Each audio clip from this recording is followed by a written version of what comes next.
En tant que dev, nous avons une relation assez étrange à la complexité. Si je vous demande si vous préférez travailler sur un site WordPress ou sur l'IA d'une voiture autonome, on sait tous de quel côté vous allez aller. Et pourtant, une fois sur un projet complexe, on passe notre temps à essayer de se simplifier la vie avec des outils, des automatisations et des abstractions. À l'ère où GPT-3 arrive de mieux en mieux à coder à notre place, il faut accepter un changement global de notre métier. Et dans le même temps, le no-code ouvre notre métier à beaucoup plus de personnes qu'avant. Mais alors, le no-code peut-il vraiment s'appliquer à tout ? Tous les métiers vont-ils devoir s'y mettre ? Et surtout, GPT va-t-il ouvrir le code à tout le monde ? Pour répondre à ces questions abstraites, je ne reçois pas Picasso, mais il s'y connaît en bloc. Jérémy, bonjour. Salut. Cosa Vostra.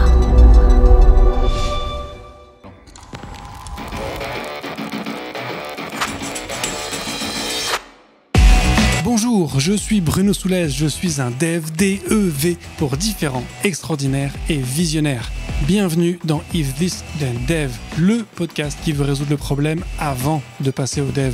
Chaque semaine, je recevrai un expert pour décoder un sujet ou une tendance de notre formidable métier d'artisan du numérique. Sans en faire un tuto, nous parlerons d'une techno ou de notre quotidien de dev. Une discussion sans boucle, sans condition, mais compilée, afin d'en comprendre tous les éléments avant de passer au dev. Ce podcast est une production Cosa Vostra, où nous codons comme nous accompagnons nos clients, en étant différents, extraordinaires et visionnaires.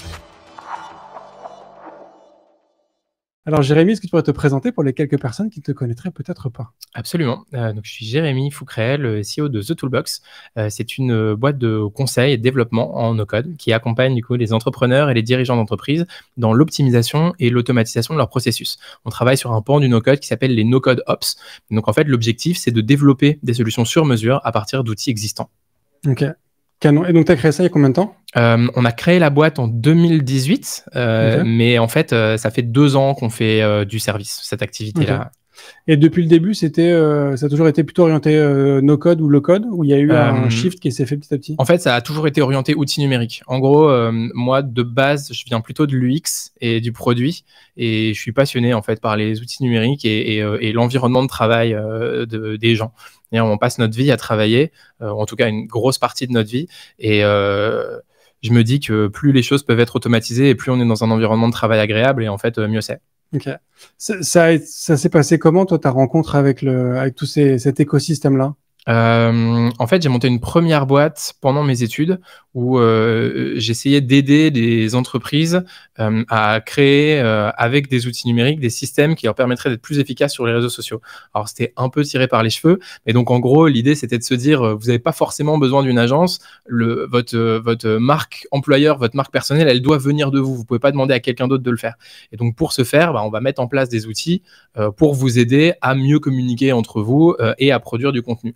Et en fait, je pense que c'était un objectif qui était assez noble de base. Je me suis rendu compte que les boîtes étaient tellement mal outillées et passaient tellement de temps, enfin en fait perdaient tellement de temps parce qu'elles n'avaient pas forcément les bons outils ou sur des tâches hyper répétitives, chronophages, etc. que je me suis dit, on va oublier cette partie communication, marque employeur, réseaux sociaux et on va juste commencer par les fondamentaux, essayer de faire en sorte que les gens arrêtent de perdre du temps à faire des trucs qui pourraient être faits par un ordi ou une machine. Ok. Donc, depuis le début, tu es entrepreneur depuis que tu es... Ouais, ouais, depuis toujours en fait. Je crois que c'est dans mon sang. C'est familial aussi. Ouais. Ok. Alors du coup, cette idée de no-code, donc aujourd'hui, tu as The Toolbox, où du coup, vous accompagnez un ensemble d'entreprises sur la mise en place de ces sujets-là. Ouais. Est-ce que pour toi, aujourd'hui, le no-code, ça peut s'appliquer vraiment à tout type de projet, à tout type d'objectifs ?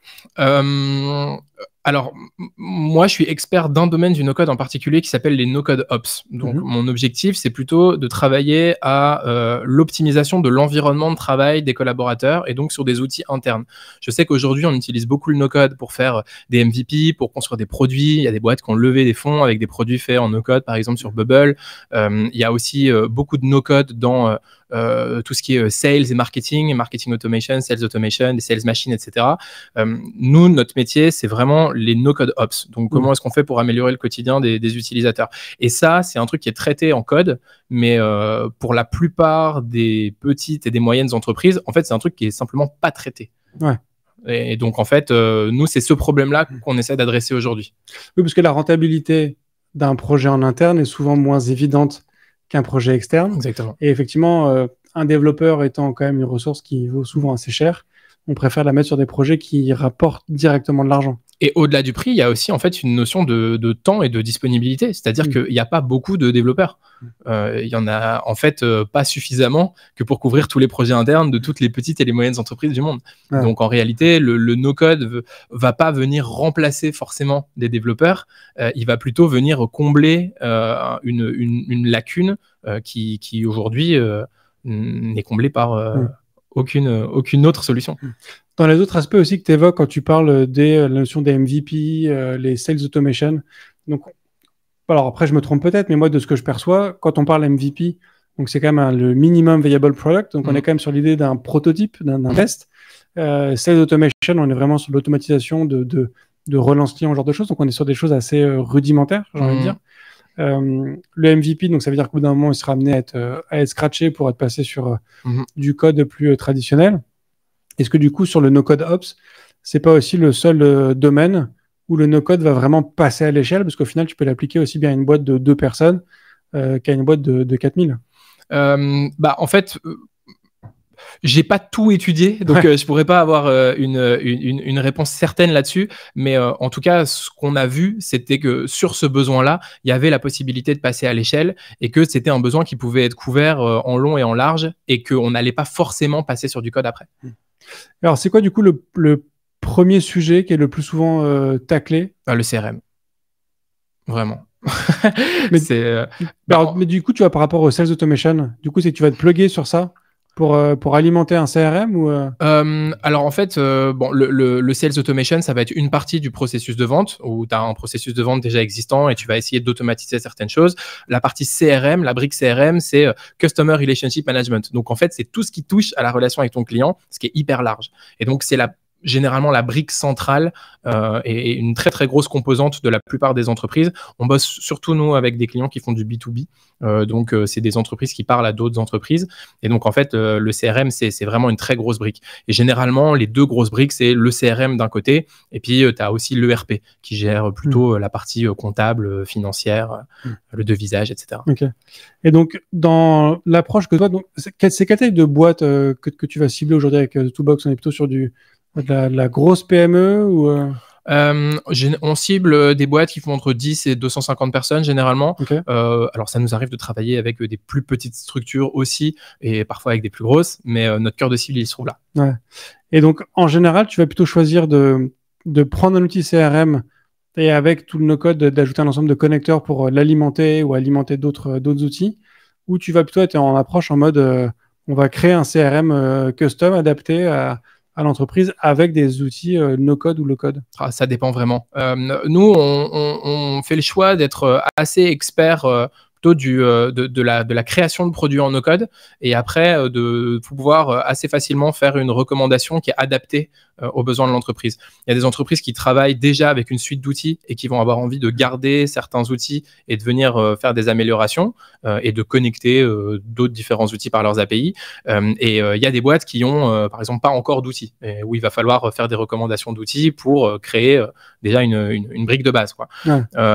Quand on parle de CRM, en fait, moi, quand je parle de CRM, je parle de la brique Customer Relationship Management. C'est pas forcément un outil. En fait, dans cette brique CRM, il va falloir envoyer des emails, il va falloir parfois faire des propositions commerciales, il va falloir parfois collaborer avec différentes équipes qui s'occupent de différents aspects de la relation client. Et donc, pour moi, CRM, c'est plus une composante métier qu'une composante technique. Tu vois. Okay.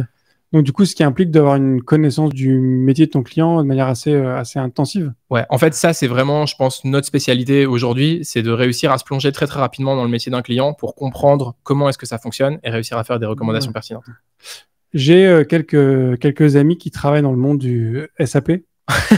Donc on est, c'est effectivement rigolo, mais dans un sujet no-code, mais on est sur un domaine du coup du CRM, mine de rien. Ouais. CRM et ERP. Mais en mode mastodonte. Grosse machine, quoi. Si ça te va, je te propose qu'on va essayer de faire un petit parallèle entre un CRM SAP et un CRM plutôt en mode no-code. Okay.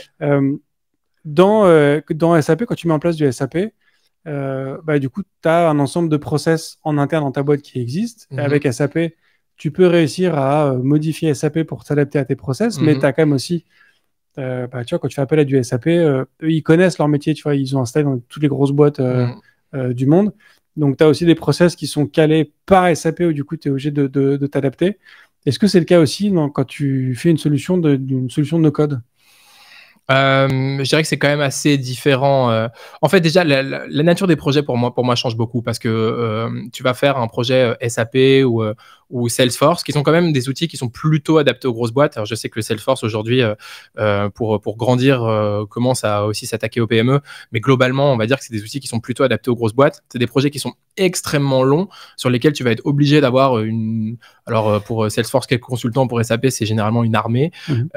Et donc, en fait, la philosophie du projet est complètement différente. L'objectif, ça va être de structurer quelque chose qui est complètement cadenassé, pas spécialement de le faire évoluer. Alors qu'aujourd'hui, quand on travaille avec des technologies no-code, c'est qu'on recherche plus de l'agilité, où on va pouvoir construire des briques et venir ajouter des briques assez rapidement par la suite. Donc, j'ai l'impression que déjà, la philosophie, elle est différente. Oui, mais au final, est-ce que c'est pas une philosophie qui est différente uniquement pour des questions d'échelle? C'est-à-dire qu'effectivement, tu fais pas du SAP quand tu es 5 dans la boîte, parce que ne serait-ce que pour une question de coût. Ouais, mais il y a des gens qui font du Salesforce à 10 ou à 5, tu vois. Aujourd'hui, on a des projets où on a des boîtes de 80 personnes qui disent, en fait, moi, j'en ai marre d'être sur Salesforce, je veux changer. Et donc, en fait, ils ont passé 10 ans sur Salesforce, ils ont dépensé, je sais pas, 1 million, 2 millions d'euros à mettre en place un Salesforce. Et au bout de 10 ans, en fait, on n'en peut plus parce que nos équipes l'utilisent pas, parce que c'est hyper lourd au quotidien. On a fait des devs spécifiques, du coup, maintenant, ça met du temps à charger. Et on a vraiment dépensé beaucoup d'argent pour un truc qui n'est pas exactement adapté à ce qu'on veut. Et donc, en fait, est-ce qu'avec les technologies existantes, on ne reprendrait pas une approche un peu plus agile pour avoir quelque chose qui est peut-être moins rigide et sur lequel on va devoir faire plus confiance aux collaborateurs dans l'utilisation, mais qui au moins nous permet d'avoir exactement ce qu'on veut et vite.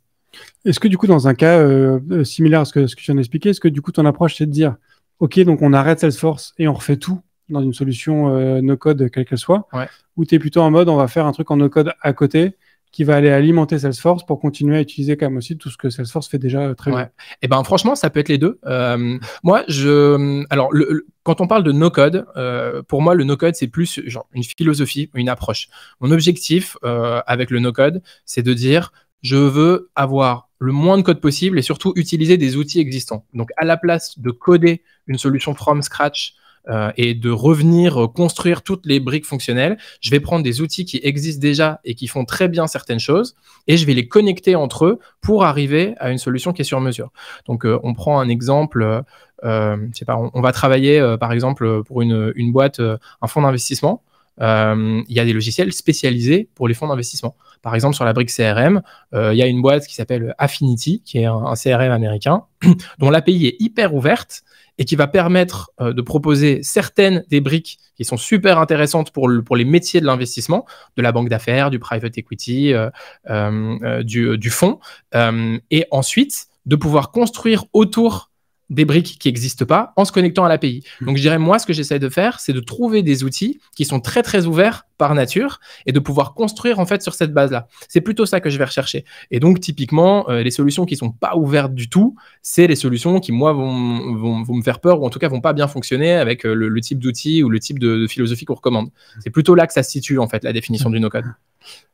Du coup, c'est-à-dire que tu as aussi, à l'image d'un consultant SAP, tu as aussi un travail aussi d'analyse de l'existant quand tu arrives chez un client, de pouvoir bien comprendre ses process, et après d'accompagnement de OK, tes process aujourd'hui c'est ça, demain ce sera ça, maintenant il faut qu'on fasse ensemble le chemin qui va avec. Exactement, et c'est tout à fait juste. Tu as cette idée de qu'est-ce qu'on a aujourd'hui, c'est quoi l'idéal et comment en fait est-ce qu'on va passer de notre aujourd'hui à notre idéal. Mais la grosse différence, c'est que à l'inverse alors c'est pas que SAP en fait, c'est toutes ces boîtes qui sont monoproduits, donc uniquement Salesforce ou uniquement Odoo ou uniquement SAP.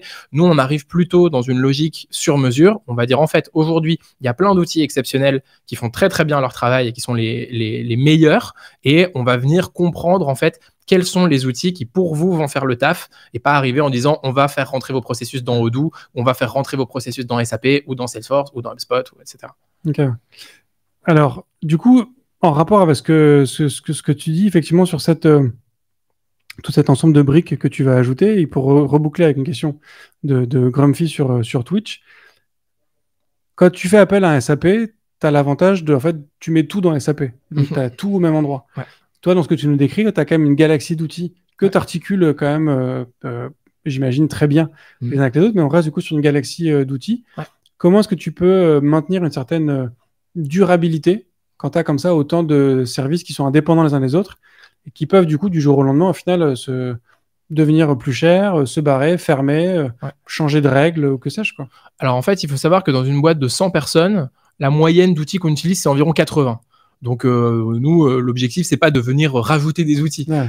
C'est de venir créer une stack d'outils qui se parlent très bien entre eux et qui vont permettre une utilisation cohérente de la technologie pour automatiser, optimiser les processus. Donc ces outils, pour la plupart, ils sont déjà là. Moi, je viens de dire, c'est OK, à la place de vous tuer à faire des Google Sheets parce que vous n'arrivez pas à utiliser Salesforce, eh ben, on va mettre en place des processus sur Airtable qui vont vous permettre d'automatiser certaines actions et qui vont après, par exemple, reverser, pourquoi pas, la data dans Salesforce si Salesforce est la colonne vertébrale et que l'outil est bien là où il est. Donc, oui, il y a plusieurs outils, mais généralement, c'est des outils qui sont des solutions qui sont très reconnues sur le marché, qui fonctionnent bien comme du SaaS. En fait, à partir du moment où on accepte le fait qu'on ait des outils cloud hébergés du coup sur des serveurs Amazon ou Google ou Azure, peu importe, en fait, c'est une philosophie qui va assez bien s'adapter avec cette manière de penser. Ouais. Il y avait une approche moi que j'avais parce que c'est vrai que les tableaux Excel, en fait, dans toutes les boîtes, tout le monde est tableau Excel. C'est-à-dire que t'as beau avoir un outil CRM qui fonctionne bien, qui est joli et tout le monde a son fichier Excel avec ses règles, ses machins et compagnie. Et moi, quand j'ai commencé à découvrir ces mécaniques de no-code, une réflexion que je m'étais faite, c'est que l'avantage de ces mécaniques qui sont assez simples et qui fonctionnent bien, c'est que du coup, tu peux te mettre dans un ensemble d'automatisation qui vont aller alimenter les fichiers Excel de tes collaborateurs et peut-être même récupérer une partie des infos qu'ils ont compute parce qu'en fait, c'est intéressant et autant le récupérer. Mais en même temps, tu vois, il y a aussi la question de te dire est-ce que ça reste pas comme de la déperdition d'informations et que même si ça te permet de contrôler un peu plus le flux, tu restes quand même sur de l'info qui se balade avec des gens qui font un petit peu ce qu'ils veulent avec cette information et du coup, t'en perds aussi un petit peu le contrôle au global, quoi. Je pense que ça dépend. En fait, c'est difficile de faire des généralités parce que toutes les boîtes sont différentes et aussi tous les collaborateurs sont différents. Et c'est ça que je trouve génial avec le no-code, c'est de pouvoir venir personnaliser des workflows pour des collaborateurs qui n'ont pas forcément la même manière de travailler ou qui vont travailler dans des contextes différents. Et donc, c'est une approche qui est ultra sur mesure. Donc c'est hyper dur de faire des généralités, mais c'est vrai que il peut y avoir des excès. Je pense que il faut bien comprendre les processus, bien les mapper. Il faut pas essayer de tout automatiser direct. En fait, il faut essayer de comprendre là où l'automatisation et le no-code peuvent apporter de la valeur et commencer en fait par automatiser ces choses-là. Et donc d'automatiser des trucs que personne n'a envie de faire ou que tout le monde fait mal et qui pourraient être facilement automatisés pour pas avoir de déperdition d'informations. Et petit à petit, en fait, tu remontes la chaîne. Et je crois que comme ça, c'est une approche qui est assez saine. Mais évidemment, si tu essayes de tout automatiser, tu vas construire une usine à gaz et ça va mal se passer. Alors, pour reprendre aussi du coup l'analogie avec une installation SAP, tu nous décris du coup comme un environnement où tu vas personnaliser énormément l'usage des différents outils et des différentes API pour t'adapter au process de l'entreprise avec laquelle tu travailles. Ce qui est au final un petit peu ce que fait SAP aussi, c'est-à-dire que tu te vendent beaucoup de dev custom quand tu payes, quand tu installes SAP, ce qui leur permet d'avoir un échéancier de prestations pendant des années et des années avec, comme tu disais, une armée de consultants qui viennent intervenir, certains à prix d'or. Est-ce qu'au final, c'est pas un peu pareil avec le no-code? C'est-à-dire comme tu as des trucs qui sont extrêmement customisés, bah, du coup, c'est compliqué à entretenir et ça nécessite quand même de l'entretien très spécifique et donc au final, tu t'assures une... On est encore au tout début, en fait, sur le business model des no-code ops. À ma connaissance, il y a que très peu de boîtes de services qui font ça, et il y en a pas beaucoup qui soient plus grosses que celles qu'on a construites aujourd'hui. C'est un truc qui est pas non plus très développé à l'international. Donc, en réalité, c'est pas encore quelque chose d'hyper rentable, hein. Aujourd'hui, on a des missions qui sont assez courtes. On a du mal à créer encore de la récurrence parce que justement, en fait, on arrive à des trucs tellement bien en tellement peu de temps qu'après, il n'y a plus forcément besoin de nous. On arrive à rendre nos clients assez autonomes. Et donc, on n'a pas cet effet de tu as besoin de consultants ad vitam aeternam dans ta boîte. Celui-là, on l'a pas encore. Et on est en train de chercher aujourd'hui, d'un point de vue de business model, comment est-ce qu'on peut construire de la récurrence.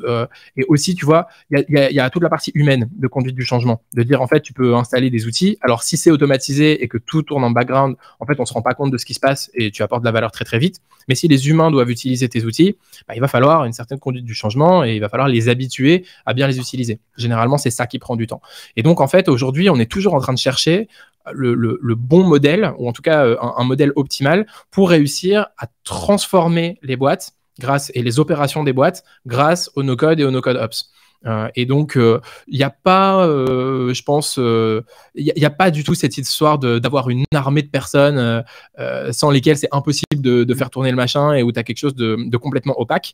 Il y a plutôt l'idée que si tu veux être autonome et avoir un système par contre qui est agile et qui évolue, il va en effet falloir transférer les compétences aussi et donc avoir des gens dans ta boîte qui montent en compétences et éventuellement aussi avoir quelqu'un, ça peut être par exemple un consultant de chez nous, mais avoir quelqu'un vers qui tu puisses te tourner quand tu as une question technique ou quand il y a quelque chose que tu ne vas pas faire. Par exemple, nous on utilise beaucoup d'outils de no-code mais qui permettent de coder. Et donc, ça nous arrive assez fréquemment de scripter certaines choses, certains appels API, par exemple, dans Airtable, à la place de construire des automatisations no-code. Et ben, typiquement, ça, c'est des choses qui vont plutôt être faites par un professionnel et qui ne seront jamais faites en interne. Mais on va pouvoir former une équipe sur l'utilisation des automatisations Airtable. Et donc, si un process évolue, ils vont pouvoir modifier une automatisation ou créer une nouvelle automatisation par eux-mêmes. Ouais. Alors, je serais intéressé de creuser ce sujet de l'autonomie des utilisateurs après. Avant, pour commencer, tu as évoqué cette rapidité à laquelle tu arrives à créer des choses fonctionnelles. Est-ce que c'est une rapidité qui est induite par le fait que c'est des outils qui sont extrêmement simples et donc tu peux facilement construire des choses? Est-ce que c'est dû au profil des clients que tu as, qui sont en fait souvent sous-équipés, donc en fait le moindre écran un peu joli fait par Airtable, tout de suite on est en mode truc de ouf. Okay. Ou est-ce que c'est juste que vous avez aussi c'est peut-être une combinaison des trois, tu vas me dire, mais peut-être un talent exceptionnel et que vous arrivez du coup à produire très vite des choses, quel que soit le niveau de complexité qu'il peut y avoir derrière? En fait, je crois que c'est vraiment une combinaison des trois. Alors, nos clients sont pas forcément sous-équipés, mais ce qu'il y a, c'est que quand on travaille avec des PME traditionnelles, ils ont des processus qui sont déjà en place, ils ont déjà des clients, ils ont déjà des collaborateurs, et donc en fait, la data, elle existe. Et à partir du moment où tu as réussi à la mapper, tu vas très rapidement pouvoir construire quelque chose de fonctionnel. Donc ça, c'est un premier point. Il y a un deuxième point qui est que, en effet, les outils sont très rapidement paramétrables quand on les connaît bien. Donc un Airtable, si tu sais ce que tu fais, tu peux aller très vite. Et oui, je pense qu'après, aujourd'hui, nous, on a fait le pari de travailler avec des plus petites structures et d'essayer de faire du volume pour pouvoir mettre les mains dedans en fait, et accompagner le plus d'entreprises possible pour avoir le plus de matière possible et créer un peu une bibliothèque d'expérience pour être de plus en plus fort en fait quand on accompagne nos clients. Et donc oui, je pense que l'équipe a développé une expertise technique qui permet d'aller très très vite et de construire en fait la bonne solution presque du premier coup. Ouais. En toute sincérité, est-ce que t'es déjà arrivé sur un projet et la conclusion c'était en fait non, là le no-code n'est pas la solution? Ouais, bien sûr. Ouais.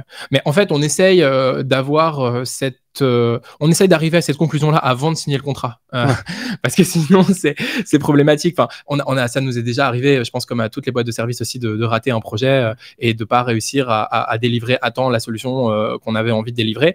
Mais aujourd'hui, on essaye plutôt d'arriver à cette conclusion en amont, et ça m'arrive parfois, oui, sur même le premier call, discuter avec quelqu'un qui nous explique son besoin et on lui dit en fait, écoute. Là, code-le ton truc. Ça sert à rien de faire du no-code, quoi. Et c'est quoi les critères en fait? C'est quoi? C'est un type de données qui est trop spécifique? C'est un client qui a des velléités personnelles qui font que, tu vois, c'est quoi en général le truc qui te fait dire là c'est pas pour nous?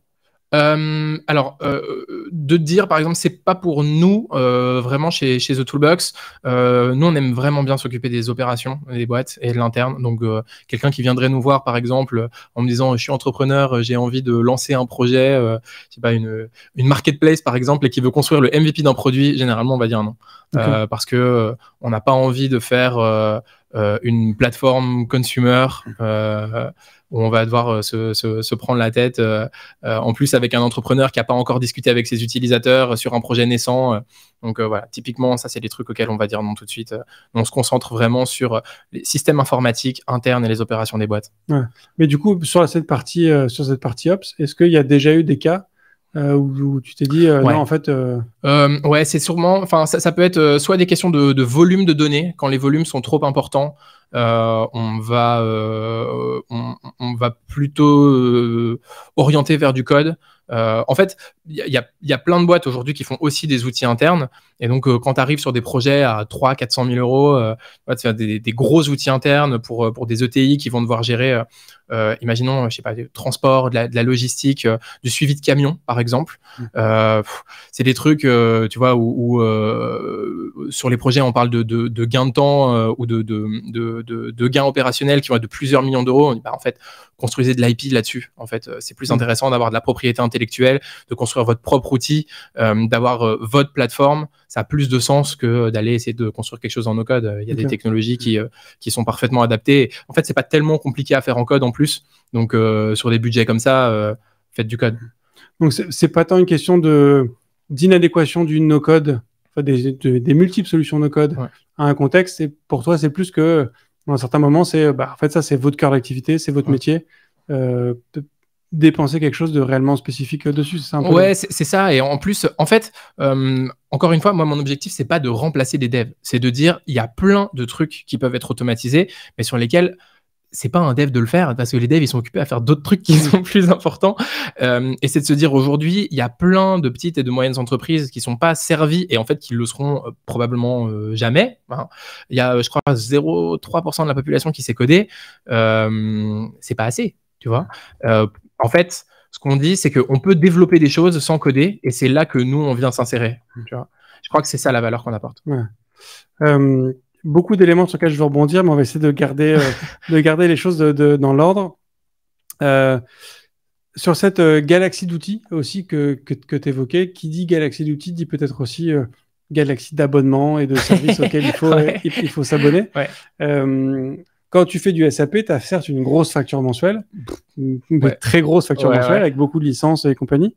Est-ce qu'au final, avec le no-code, c'est pas la même chose? Du coup, tu te retrouves à payer Airtable, Make Ça fait aussi partie de notre métier d'étudier les coûts et le retour sur investissement. Donc, on a une partie dans nos phases c'est généralement les débuts de projet, quand on va faire des phases de design, d'analyse et de design, on va faire un calcul sur le retour sur investissement. Et donc, on va venir calculer le prix des solutions et on va venir essayer d'optimiser le prix de ces solutions. Est-ce que c'est nécessaire d'avoir des abonnements pour tout le monde? Est-ce qu'il y a certains outils qui sont plus chers que d'autres? Et comment est-ce qu'on fait pour profiter des meilleures fonctionnalités au meilleur prix? Évidemment, tu vas utiliser des solutions qui sont des solutions en SaaS, c'est-à-dire que, tu dois pas les maintenir, elles se maintiennent toutes seules, 2, elles se mettent à jour toutes seules, donc c'est normal de payer pour ça. Et tu vas avoir forcément une facture qui est liée à l'utilisation de ces services. Mais globalement, on n'a aucun client chez qui on a une facture démentielle où en fait il dépense plus en abonnement annuel que s'il avait développé son propre outil, quoi. Ok. Et alors, tu parlais aussi alors, c'est un petit peu lié, mais du coup, je reprends une question de Grumpy, toujours sur Twitch. Quand tu dis que du coup, certains clients doivent plutôt travailler leur propriété intellectuelle plutôt que de faire du no-code, dans ce qu'évoquait Grumpy, il y a aussi les questions de RGPD. Ouais. C'est vrai que quand tu as du coup toutes tes données salariées ou clients qui sont du coup stockés chez un Airtable en Californie, il y a des problématiques RGPD qui s'appliquent. Comment est-ce que ça... je ne sais pas, est-ce que toi, tu as creusé le sujet? Est-ce qu'il y a des règles spécifiques qui s'appliquent dans ce contexte-là? Alors, il y a 2 éléments de réponse. Le premier, c'est que c'est toujours intéressant d'être accompagné par les conseils du client sur ce sujet-là. Je pense que c'est tout à fait sain de faire appel à son avocat, son cabinet d'avocat, pour comprendre si oui ou non ces données-là, pour le client, dans un cas spécifique, elles peuvent être hébergées aux États-Unis ou pas, et de prendre une décision en connaissance de cause. On a des clients qui acceptent de le faire, on a des clients qui n'acceptent pas. Et pour les clients qui n'acceptent pas, il existe des solutions hébergées en Europe, en no-code, qui permettent de construire des outils. Moi, je trouve que Airtable, c'est un outil qui est hyper puissant hyper ergonomique et qui permet en fait d'arriver très rapidement à un résultat qui est optimal, je dirais, sur le secteur du no-code aujourd'hui. Donc, c'est une solution qu'on aime beaucoup utiliser. C'est dommage de ne pas pouvoir l'utiliser. Quand on ne peut pas, il existe d'autres solutions qui sont un peu moins puissantes, un peu moins faciles à utiliser, un peu moins ergonomiques, qui vont peut-être coûter plus cher en abonnement, en développement, mais qui permettent de résoudre ce problème d'hébergement des données au moins. Puis c'est un compromis qu'il faut parfois faire. Si tu as une contrainte, si tu as une hébergement, il faut suivre avec, quoi. Ouais, c'est ça, exact. Tu disais aussi, alors attends, juste, non, je crois que j'ai une autre question de Grumpy, juste que je me trompe pas. Oui, c'est dans cette galaxie d'outils. Comment donc déjà, j'imagine que toi, tu as un référentiel qui existe, des outils que vous avez une préférence à utiliser. Donc déjà, comment est-ce que tu as créé cette première shortlist? Et après, quand tu es face à un client, comment tu choisis les outils que tu vas utiliser pour tel client en particulier? Et ben, en fait, c'est là que c'est drôle de revenir en arrière et de regarder un peu l'histoire de la boîte, parce que quand on a créé The Toolbox en 2018, on était en fait juste un référentiel d'outils. L'objectif, c'était de dire, vous avez un besoin, donnez-nous votre besoin et on va vous mettre en face l'outil qui répond à ce besoin. Et donc, en fait, on a analysé des centaines, je pense en fait, en réalité, même plusieurs milliers de solutions SaaS qu'on a triées par catégorie qu'on a observé et qu'on a conseillé en fait à nos clients au début de l'aventure. Et en fait, petit à petit, on est arrivé sur des shortlists par catégorie. Et donc maintenant, il y a une centaine d'outils qu'on connaît très bien. Je dirais qu'il y a une cinquantaine avec lesquels on travaille vraiment au quotidien sur toutes les verticales de l'entreprise. Alors, comment vous avez fait cette première shortlist? Tu vois, il y a des critères tacites ou non, en mode, je sais pas, trop cher, suffisamment staffé, l'ancienneté, la stabilité, je sais pas. Ouais, il y a plein de trucs en fait. Il y a est-ce que en fait les trucs qui sont les plus importants, c'est où sont hébergées les données. Donc de voir en effet si il y a un souci à ce niveau-là, est-ce qu'on va pouvoir utiliser l'outil, est-ce que c'est ouvert ou pas. Alors moi, c'est vraiment je pense que le critère le plus important, c'est est-ce qu'on a une API à laquelle on va pouvoir se connecter facilement et faire toutes les automatisations qu'on veut. Parce qu'encore une fois, la philosophie du no-code, elle est basée là-dessus, elle dépend de ça. Est-ce que je peux connecter cet outil-là avec d'autres outils facilement? Ensuite, tu vas avoir aussi les entreprises qui sont clientes de cet outil-là. Est-ce que c'est une solution à laquelle je peux faire confiance? Est-ce qu'elle est utilisée par des grands comptes? Est-ce qu'elle est utilisée par des startups connues? Est-ce qu'ils ont levé des fonds? Et donc, en fait, tout ça, ça te permet de faire un scoring de l'outil et de dire si c'est un outil auquel on peut faire confiance, entre guillemets, ou non. Et du coup, c'est quoi le volume de formation de tes équipes? À quel point vous entraînez sur des nouveaux outils en permanence, ou est-ce que vous considérez que vous avez une galaxie qui est suffisamment stable aujourd'hui et il vaut mieux appuyer une expertise de plus en plus que se disperser? On continue à beaucoup se former sur les outils, à tester les outils qui sortent. On est vraiment très actif là-dessus. En fait, en gros, on a toujours eu la volonté d'être agnostique et de pas se fermer aux évolutions du marché. Ça veut dire que, on n'a pas de partenariat financier avec des éditeurs de logiciels. Et si partenariat financier il peut y avoir, en fait, c'est dans le bénéfice du client. Autrement dit, s'il est possible, par exemple, de prendre un cut de 30% sur la recommandation d'un Airtable, par exemple, en fait, on donne la réduction de 30% à notre client et on la prend pas pour nous. Donc, ce qui nous permet, nous, de rester complètement agnostique et de pas avoir d'intérêt à recommander une solution plus qu'une autre. Et à côté de ça, en fait, on continue toujours à creuser et à se former sur les solutions. On a, je dirais, en fait, même plusieurs jours de formation presque par mois, quoi. Et on encourage très fortement nos collaborateurs à discuter avec des éditeurs de logiciels, à discuter avec des freelances qui travaillent sur ces solutions, à discuter avec des boîtes pour parler de leur stack et à continuer à se former sur tous les écosystèmes qu'il peut y avoir au niveau des outils numériques, parce que c'est très, très large. Ouais. Alors, ça, je ne sais pas si SAP le fait quand tu fais appel à eux, mais il y a quand même une importance quand tu as un projet informatique qui se construit, c'est aussi un aspect de documentation pour le jour où quelqu'un va récupérer l'ensemble. Comment est-ce que tu documentes aujourd'hui un projet en no-code? Nos équipes sont vraiment géniales là-dessus. C'est des brutes. On documente vraiment tout. Donc, on a des documentations qui sont extrêmement complètes. Nous, notre documentation, on l'a fait sur Notion. Mais donc, on a une documentation complète de tous les outils, de tout ce qui a été mis en place, de tout le paramétrage, de toutes les automatisations, de toutes les bases de données, de toutes les propriétés des bases de données. C'est quoi comme type de propriété? À quoi est-ce que ça sert? À quoi est-ce que c'est connecté? Donc ouais, il y a un gros travail qui est fait là-dessus. Mais donc même tous les scénarios, que ce soit sur Mac et autres. Tous les scénarios d'automatisation. Ça décrit le process de chaque nœud. Ouais, tout est documenté. Et ça vous prend quelle proportion du temps par rapport 20% environ. Ok. Et quel est Alors, je sais pas si tu as une estimation de ça, mais tu vois, le temps que tu gagnes, tu vois, si tu prends je sais pas, un projet plus ou moins au hasard que tu aurais fait avec des différents outils no-code, versus s'il avait été fait en dev, tu vois, Ouais. tu as une espèce de vision comme ça du gain en temps. En fait, comme on n'est pas trop sur des projets code vs no code, on n'a pas vraiment cette distinction. Moi, ma métrique, c'est plutôt le temps que je vais faire gagner à mon client entre pas de solution ou alors des outils décousus et une solution avec des outils qui se parlent entre eux et qui permettent d'automatiser les process. Si on voulait construire ce que nous on fait en code, en fait, le problème, c'est que si tu travailles avec des solutions comme Notion ou Airtable, par exemple, qui sont mises dans les mains des utilisateurs, impossible de recréer une interface. C'est pas impossible, mais je veux dire, le temps que ça te prendrait de recréer un Airtable pour ton client, ça n'a aucun sens, quoi. Tu vois, c'est trop complexe. Donc, en fait, généralement, quand la barrière est trop fine et qu'on a l'impression qu'on pourrait faire en code quelque chose que nous, on irait faire en no-code, soit on le code nous-mêmes, si c'est du scripting, soit on l'envoie à un partenaire qui fait du produit code pur.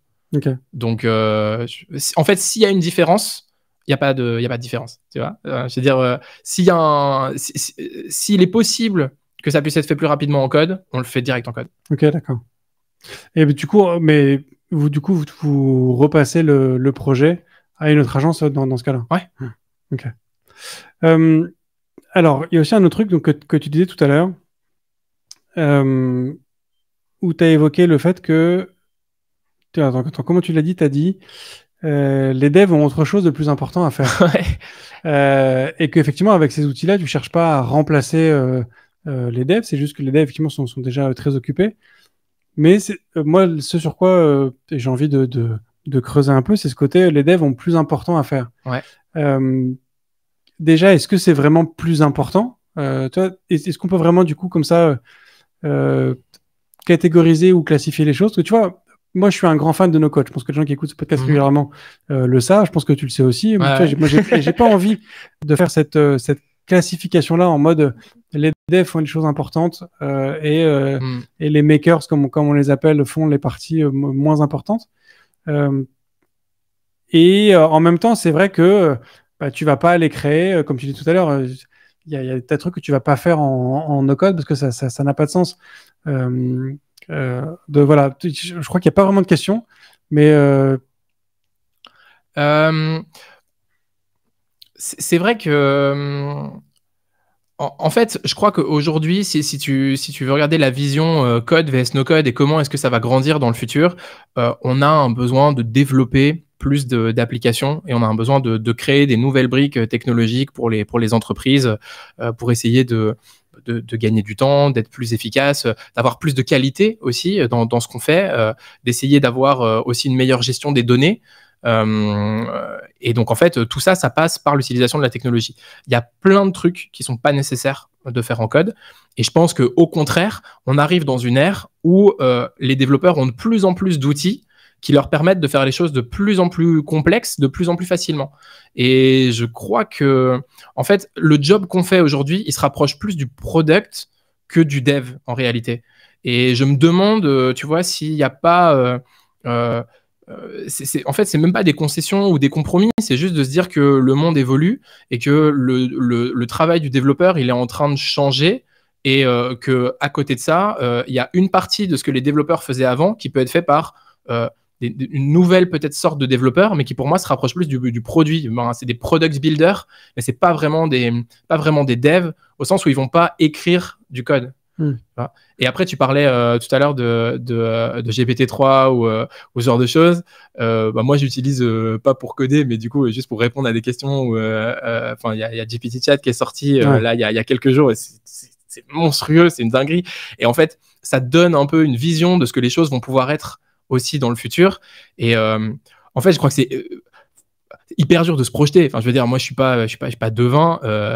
je crois que l'intelligence artificielle est en train de devenir tellement puissante que si ça se trouve, demain, tu voudras faire un site web, tu pourras faire un site web sur mesure juste en disant, bon, bah voilà, mon activité, c'est ça. Ma boîte, elle s'appelle The Toolbox. J'ai en gros une agence no-code qui travaille pour les PME traditionnelles. Vas-y, fais-moi un site web et il me fera un site web, tu vois. Donc, c'est difficile, je trouve, comme question.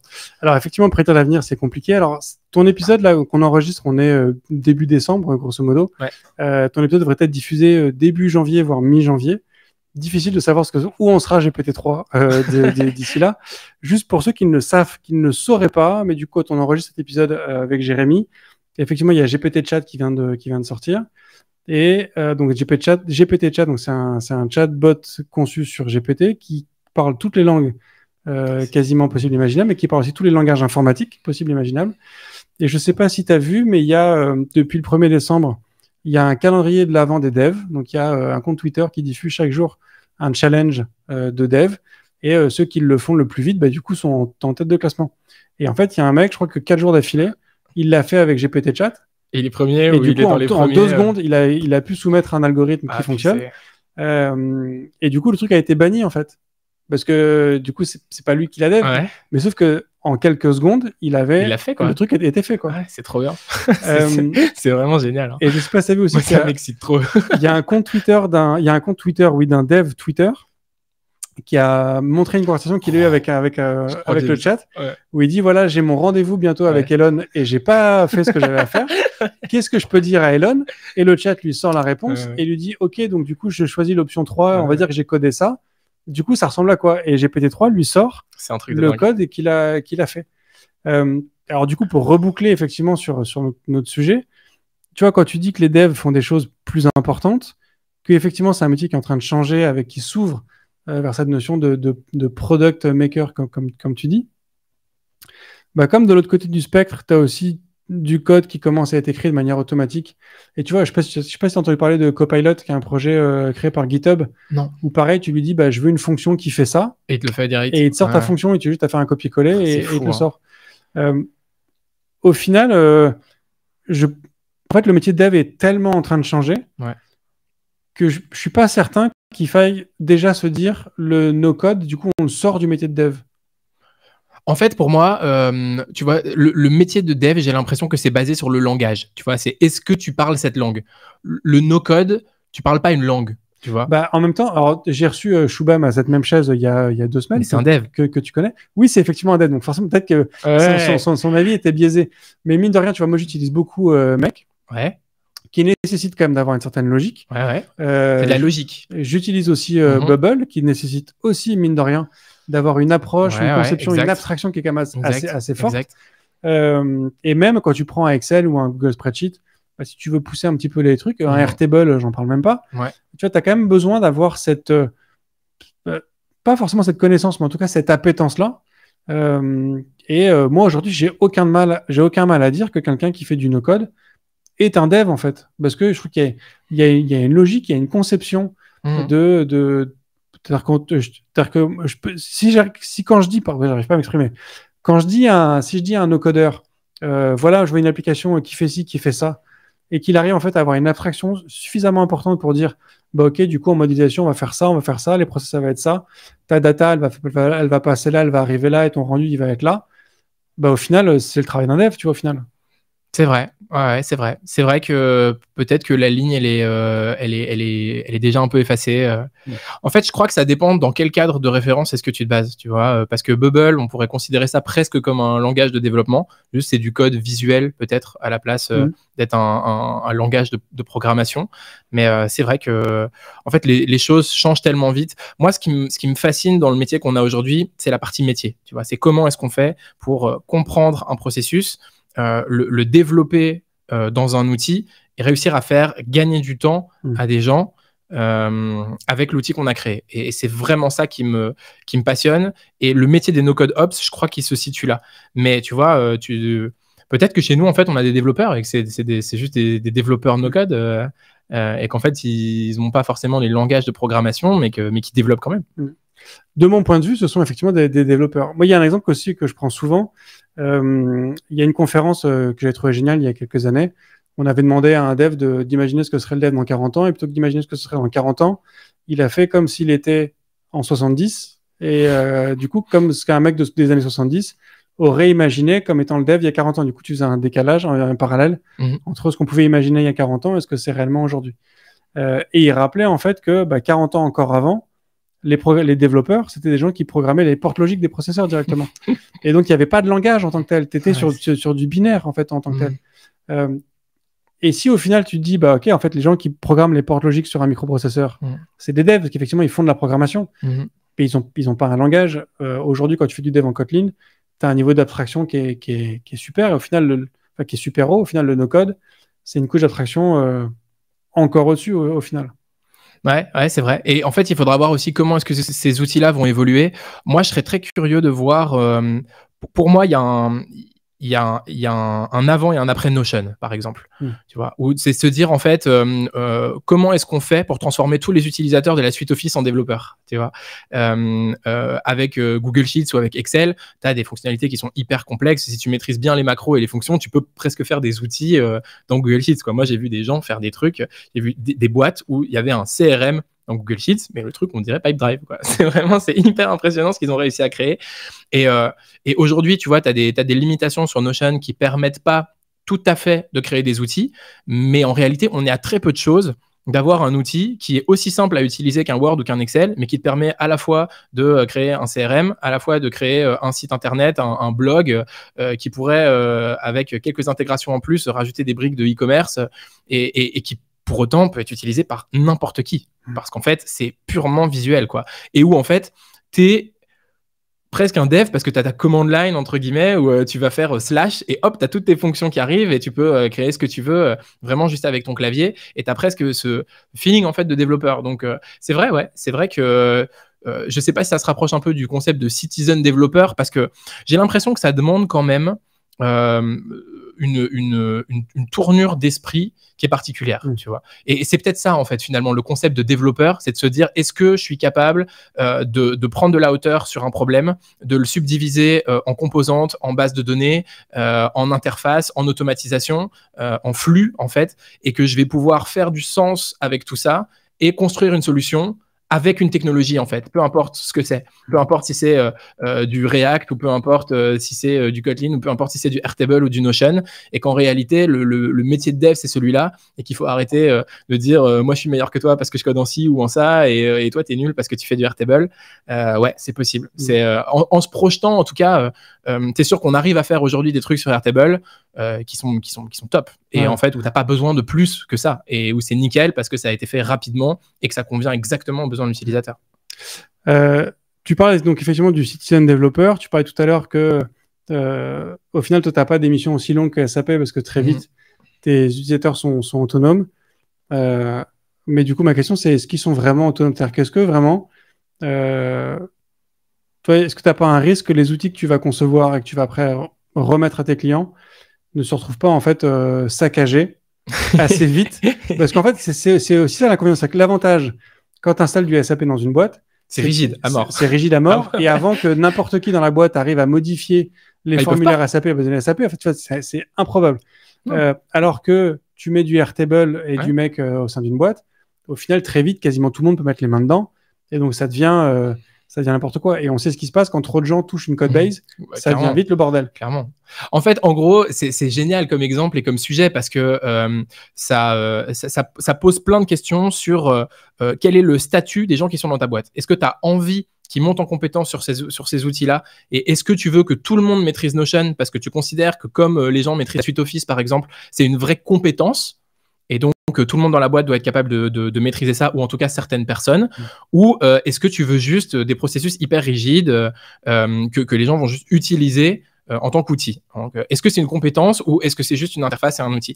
Et en fait, aujourd'hui, la question, elle se pose et la recommandation d'outils, elle va se faire aussi en fonction de la réponse. C'est-à-dire que Notion, c'est impossible de mettre Notion dans une boîte si tu ne formes pas les gens, en fait, parce que c'est trop permissif. Tu vas juste tout casser si les gens ne sont pas formés à Notion, ou alors les gens ne vont pas comprendre. Mais tu vois typiquement ce que tu disais par rapport à SAP, tu mets en place un process qui est super rigide, ça t'a mis 4 ans, ça t'a coûté 500 000 balles, et en fait, les gens, ils vont quand même prendre leur Excel parce que le processus rigide que tu as construit, en fait, il ne convient pas à certaines personnes.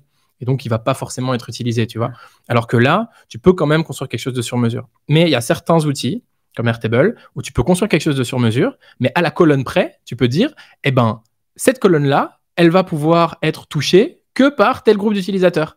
Et c'est là, je pense, qu'on va évoluer dans le no-code et qu'on va arriver à quelque chose de vraiment très, très puissant. C'est que en évoluant sur les règles et sur les permissions, on va permettre une gestion extrêmement granulaire des droits. Et en fait, à partir du moment où tu as ça, finalement, tu n'as plus de problème. Ouais.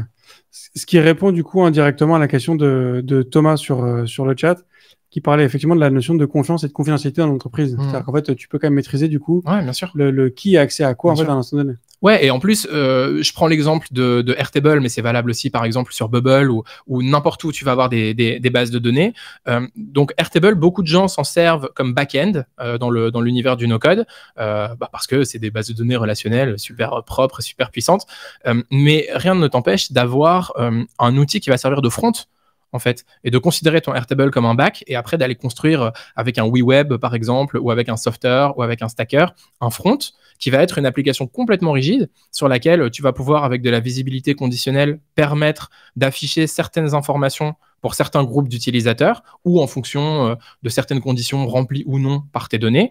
Et tu vas pouvoir construire une app sur laquelle tous tes droits et tes permissions sont exactement ce que tu souhaites, sans pour autant que l'utilisateur puisse aller mettre son nez dans la base. Ouais.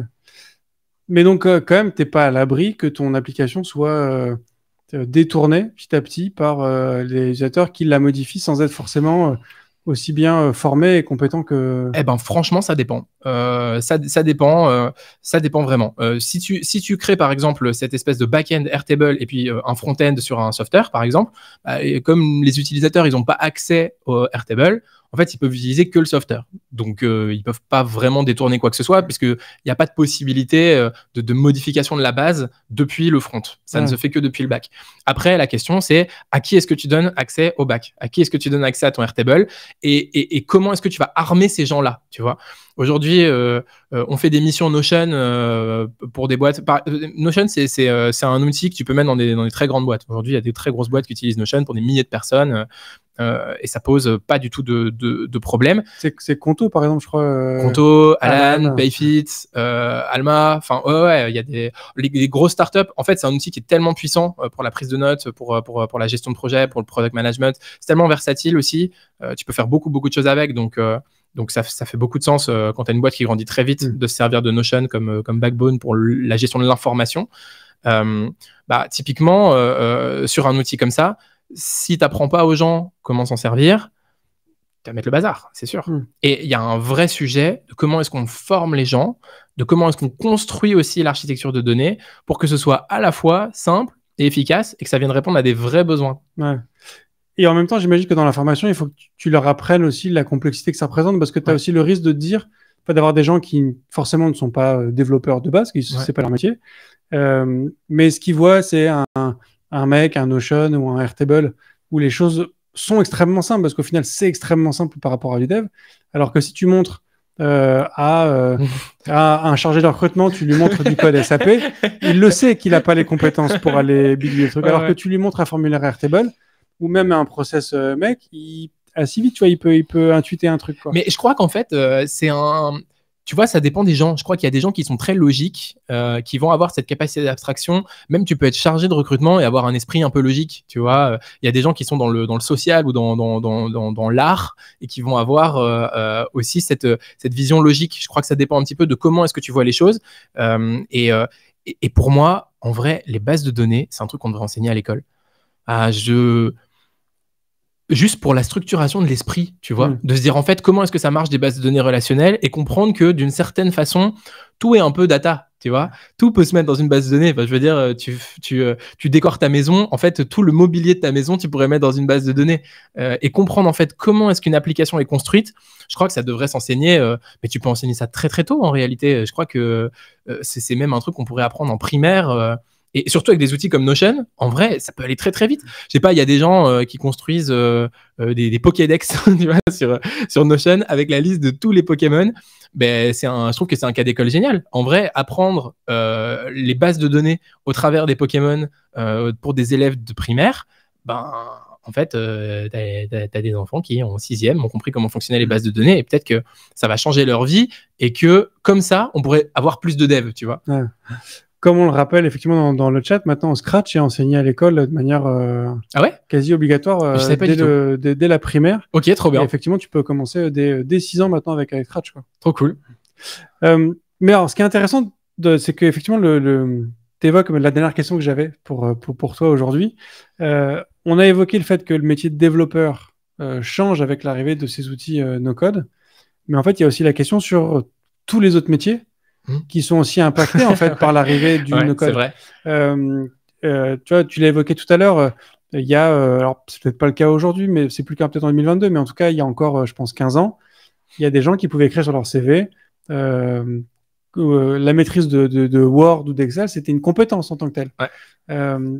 Aujourd'hui, est-ce que tu crois est-ce qu'on en est déjà au stade où la maîtrise d'Airtable, c'est un vrai plus sur ta carrière ou c'est encore trop underground? Et est-ce que plus tard, ce sera un indispensable? Ouais, plus tard, ce sera un indispensable. Je sais pas, aujourd'hui... peut-être pas Airtable, hein, peut-être un autre outil, mais... Airtable, Notion, enfin, Make, Zapier, on va dire ce type de solution-là, vraiment très, très, très grand public, entre guillemets. Ouais, mais carrément, c'est vraiment pour moi les nouvelles compétences et ça vient complémenter, si pas remplacer notre bonne traditionnelle suite Office. Ouais, je pense. Je sais pas si c'est vraiment le cas maintenant et moi je suis assez mal placé pour en parler parce que j'ai jamais fait un process de recrutement dans ce sens-là. Ouais. Mais moi, quelqu'un qui met sur son CV, voilà, je maîtrise ces outils-là, je pense que c'est un prérequis pour rentrer chez nous, par exemple. Mais tu vois, est-ce que tu penses que le travail de manière générale a été ou en tout cas, ou peut-être sera transformé de manière suffisamment vraiment définitive par ces outils? Tellement. Par la technologie de façon générale. En fait, c'est-à-dire que tu peux plus être juste chargé de recrutement, il faut que tu sois chargé de recrutement et no codeur, tu peux plus être juste comptable. Il faut que tu sois comptable et proficient en Airtable. Tu sais, tu as cette notion de empowering. Enfin, moi, je rêve que les gens soient en capacité à faire plus de choses, tu vois, que tu sois pas dépendant. Bah, c'est débile, en fait, d'être dépendant d'une équipe IT pour faire des trucs que tu peux faire toi-même, tu vois. Et je pense, que tout le monde devrait pouvoir faire ça. Mais au-delà de ça, moi, j'ai une vraie conviction sur les PME. Je crois vraiment aux petites entreprises et je crois qu'aujourd'hui, si notre monde va aussi mal, c'est aussi parce qu'on a des très grandes entreprises en fait globalisées qui foutent un bordel pas possible dans l'économie mondiale. Et je crois qu'on devrait revenir à des choses beaucoup plus locales et que le local, en fait, il n'est possible que s'il est efficace et que le no-code, c'est une des armes les plus puissantes pour rendre une petite entreprise efficace. Et aujourd'hui, moi, ma vision par rapport à The Toolbox, c'est ça. Tu vois, avoir une agence, une boîte de service, engager des gens, faire du chiffre d'affaires, c'est très bien, mais c'est méga trivial. En fait, aujourd'hui, moi, ma vraie question, et ce que j'essaye de faire au quotidien, c'est essayer de comprendre comment est-ce qu'on peut faire en sorte qu'une petite entreprise, elle soit la plus efficace possible pour devoir recruter le moins possible et pour pouvoir avoir des petites activités locales qui fonctionnent, tu vois. Je rêve, moi, d'avoir des maraîchers qui se servent d'Airtable pour que ce soit rentable de cultiver et de vendre des légumes en France, tu vois. Typiquement, ça fait partie, ou même au-delà de la France, genre dans ton village, quoi. Que ce soit bien pour créer du lien entre les voisins, que ça puisse servir à des petits commerces, à des artisans. Et je crois que il faut clairement le prendre en main, il faut clairement que ça se développe. Et je crois que c'est dans ce cadre-là que ça apporte le plus de valeur. Canon, bah écoute, tu offres une très belle conclusion. Ce serait dommage peut-être de rajouter des choses là-dessus. Avant de conclure, est-ce qu'il y aurait, je sais pas, une chaîne YouTube, un contenu, un livre en particulier que tu aimerais recommander? Ça peut être un film, ça peut être technique ou pas technique, ça peut être no code ou code, vraiment ce que tu veux. Est-ce que tu as envie de recommander quelque chose à l'ensemble des auditeurs de c'est difficile, une ressource à recommander comme ça. Écoute, c'est un peu bateau, mais moi, j'ai grandi en écoutant le Petit Prince. Il y avait un CD du Petit Prince lu par Pierre Arditi. Et en fait, c'est drôle parce que j'ai écouté ça une période tous les soirs en m'endormant. Et du coup, à un moment, je le connaissais par cœur. Et c'est drôle parce que en fait, c'est un bouquin qui m'accompagne un peu dans ma vie. Et chaque fois que je le relis ou que je le réécoute, j'arrive à comprendre des nouvelles choses. Et c'est vraiment un conte philosophique qui est autant, je crois, à destination des enfants que des adultes. Et j'invite les gens à lire et à relire en fait Le Petit Prince et à se poser des questions sur la place de l'homme dans les étoiles de façon générale. Ouais. Très belle ref. On ajoutera bien évidemment quelques liens si on peut vers différentes versions du Petit Prince, parce que depuis le temps il y a pas mal d'adaptations, mais du coup tu pourras aussi nous recommander peut-être une adaptation qui te plaît particulièrement. Merci beaucoup Jérémy pour cet échange. Merci Bruno. J'aurais une dernière question pour toi, qui est la question rituelle du podcast IFTTD. Alors, même si tu es no codeur, mais tu es aussi quand même un petit peu codeur d'une certaine façon, en tout cas dans mon cœur. Est-ce que tu es plutôt espace ou tabulation? Est-ce que je peux dire slash? Ouais, j'ai pas l'option, mais c'était dans quoi que tu utilises le slash comme... Genre dans Notion, par exemple, moi, je suis un gros fan du slash, et je trouve que ça devrait être à plus d'endroits. J'adore cette idée de pouvoir écrire et de pouvoir appeler une commande, tu vois, dans l'écriture traditionnelle. En tout cas, sur le no-code, je trouve que c'est quelque chose de très puissant. Appeler les fonctionnalités par le slash. Pas mal. Tu m'as un peu séché là-dessus, mais donc je note. Donc tu es plutôt slash.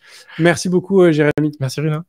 Et merci à tous d'avoir écouté cet épisode jusqu'au bout. Voilà. Bon, vous le savez, le no-code, c'est vraiment quelque chose que je recommande chaudement. Une bonne partie de ce podcast est possible grâce à Make, à Airtable, où il y a beaucoup de la production qui est entièrement automatisée. En conclusion, j'aimerais remercier toujours Irène et Ready for IT de manière plus globale. Donc, on a toute une opération en ce moment, un partenariat pour ce salon qui est sur la cybersécurité qui a lieu en mai. Du coup, il y a plein d'épisodes qui vont avoir lieu sur cette période. Avec eux, j'aimerais remercier David pour son passage et qui a tous ses tweets récemment, et Bruno d'ailleurs aussi d'Intersystem.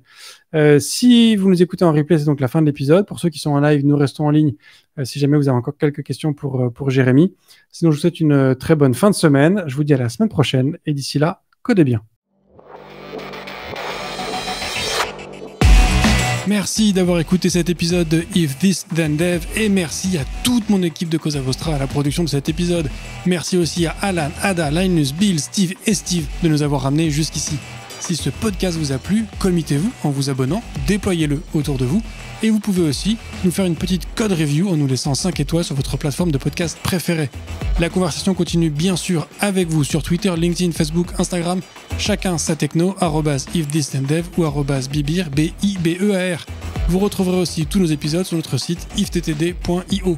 Et enfin, si vous avez besoin d'une agence pour vous accompagner ou si vous souhaitez rejoindre une équipe tech passionnée et passionnante, écrivez-moi sur bruno@cosavostra.com. Merci à tous.